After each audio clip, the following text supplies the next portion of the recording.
The Queen Without a King. A powerful African tale of love, fear, and a woman who ruled alone. In the land of Ekunzi, a kingdom nestled between roaring rivers and endless savanna, ruled a woman like no other. Her name was Zola. Zola was not born a queen. She became one, through fire, through blood, through wisdom. When her father, the great king Okonkwo, died without a male heir, many thought the kingdom would fall. But Zola rose. And when she did, the earth shook. She took the throne with steady hands. She silenced doubters with calm eyes. And soon, those who once laughed at a woman leading now worshipped her name. The crown of fire. Zola wore no jewels. Her crown was made of bronze and lion teeth, a symbol of battle and survival. She led her people through floods and famine. She rebuilt cities, carved trade paths through mountains, and stood in courtrooms where men once said, "Women don't belong here." She belonged. She made peace between warring tribes. She passed laws that protected the weak. She built schools for girls and taught that a woman's mind was as powerful as a sword. Other kings feared her. Some wanted her as an ally. Others wanted her hand in marriage, not for love, but to own her power. She said no to all of them. The curse of the crown. But as her kingdom grew stronger, her nights grew colder. Zola had everything except love. Not because she couldn't love, but because men feared her light. They called her too strong, too smart, too powerful. Some said, a woman like her doesn't need a man. Others whispered, she will crush any man who dares to lead her. What they didn't understand was simple. Zola didn't need a man to complete her. She needed one who could stand beside her, not behind her, not above her, but beside.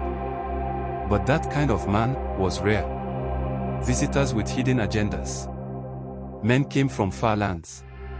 A prince from the west arrived with 50 camels, gold, and wine.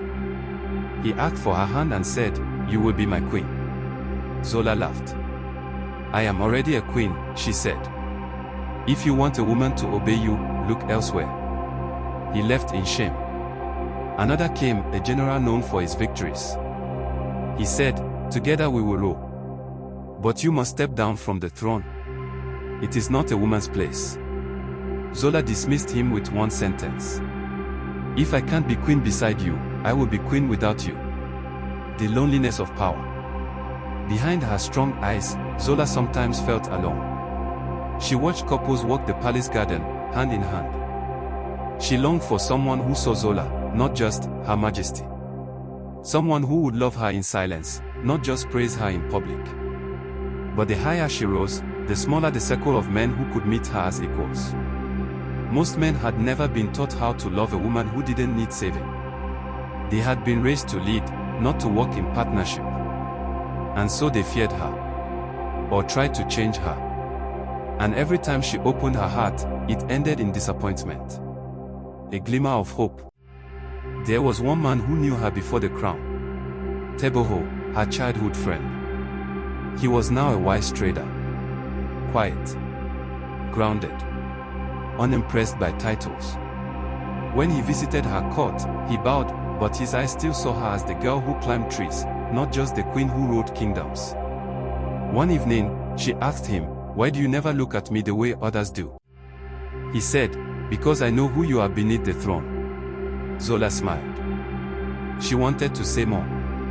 She wanted to ask, "Could you love a woman like me?" But fear held her back.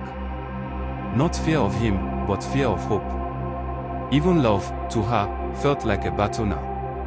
The people whispered. Her people adored her.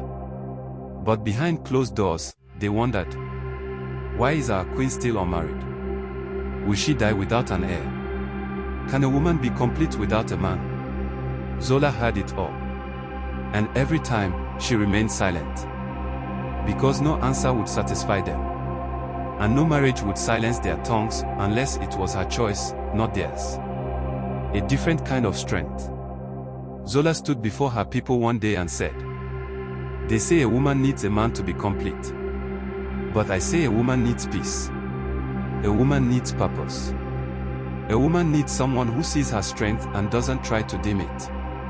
I am open to love, but I will not shrink for it. The crowd was silent. And then, a wave of applause. Young girls wept. Elders nodded. Men lowered their eyes in shame and reflection. The final lesson. Zola rode for many more years. Some say she later found love in the quiet arms of a man who wasn't afraid of her light. Others say she chose to walk alone, and her heart belonged only to the people. But what everyone agrees on is this. She rode with power. She rode with grace. She rode with a full heart. Even when the world said a woman without a man is incomplete, Zola proved them wrong. Not by shouting, not by fighting, but by living her truth every single day.